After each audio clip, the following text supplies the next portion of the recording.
Bienvenue. Aujourd'hui, on va explorer ensemble le monde complètement fascinant des générateurs d'images par intelligence artificielle. C'est une technologie qui est vraiment en train de tout bousculer. Et attention, on ne parle pas juste d'une petite tendance passagère, non. Ces outils redéfinissent carrément la façon dont on pense et dont on crée des images. Alors, c'est parti. Première section, la révolution de l'image. Comment est-ce qu'on en est arrivé là? L'idée de base, elle est presque magique. On décrit une scène avec des mots, et hop, une image complexe, détaillée, apparaît sous nos yeux.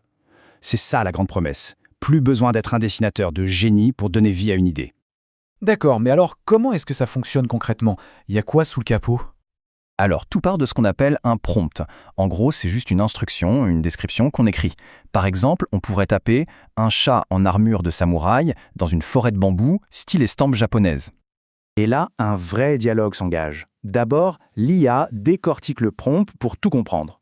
Ensuite, elle génère une première image.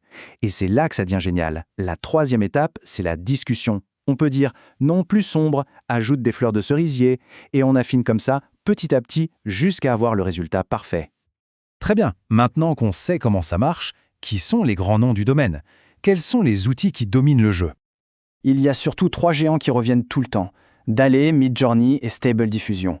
Chacun a sa spécialité, sa personnalité, que ce soit pour le réalisme, le côté artistique ou la liberté d'utilisation.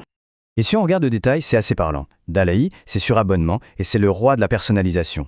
Midjourney, lui, est super populaire chez les artistes. Il a une version gratuite et des styles artistiques de folie. Stable Diffusion, c'est le champion de la liberté. Il est open source, donc on peut en faire ce qu'on veut.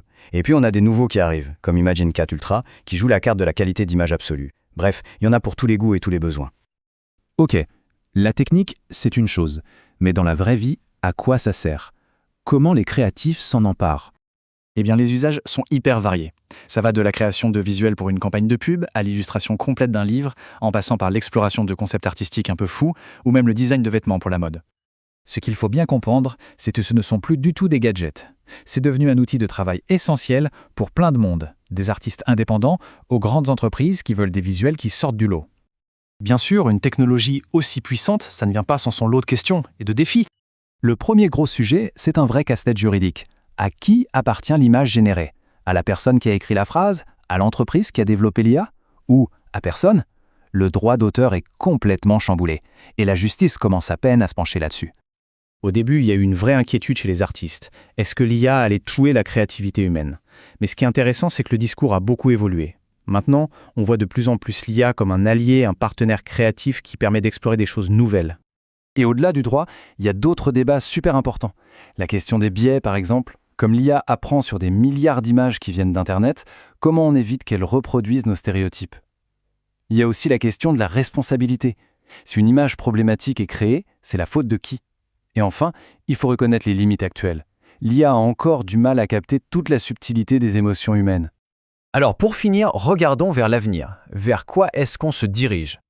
La prochaine grande étape, c'est de rendre ces outils encore plus simples, plus intuitifs. Le but n'est plus seulement de faire de belles images, mais de créer des œuvres vraiment complexes, nuancées, et pourquoi pas, des œuvres capables de nous toucher, de nous émouvoir.